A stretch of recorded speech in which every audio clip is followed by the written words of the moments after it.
Communist party അദ്ദേഹത്തെ ഉപയോഗിച്ചു. ആ ഉപയോഗിച്ച ശേഷം അദ്ദേഹത്തിന് പ്രതിഫലം കൊടുത്തില്ല മാത്രമല്ല അദ്ദേഹത്തെ അപമാനിക്കുന്ന ഒരു സമീപനമാണ് ഇപ്പോൾ സ്വീകരിച്ചിരിക്കുന്നതെന്ന് മാത്രമേ പറയുന്നു. 2001 ശേഷം ഒരു നോക്കുകയാണെങ്കിൽ മമ്മൂട്ടിക്ക് പത്മശ്രീ അല്ലാതെ വേറൊന്നും കിട്ടിയില്ല. അതേസമയം മോഹൻലാലിന് പത്മഭൂഷൺ കിട്ടി, പ്രധാനപ്പെട്ട അവാർഡാണ്.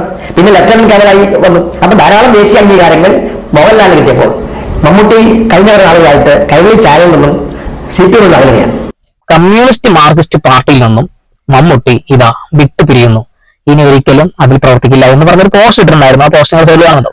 ഓക്കെ, അതെന്തുകൊണ്ടാണ് പറഞ്ഞതെന്ന് വെച്ചിട്ടുണ്ടെങ്കിൽ മമ്മൂട്ടിയെ വളരെ അധികം യൂസ് ചെയ്തിട്ട് അദ്ദേഹത്തിന്റെ ആ ഒരു പവർ വെച്ചിട്ടുള്ള കാര്യങ്ങളൊക്കെ നേടിയെടുത്തിട്ട് അദ്ദേഹത്തിനെ ഉപേക്ഷിക്കുന്ന രീതിയിലാണ് പാർട്ടി മുന്നോട്ട് പോകുന്നതെന്ന് പറയുന്നത്. അദ്ദേഹത്തിന് കിട്ടുന്ന അവാർഡുകൾ തടയപ്പെടുന്നു.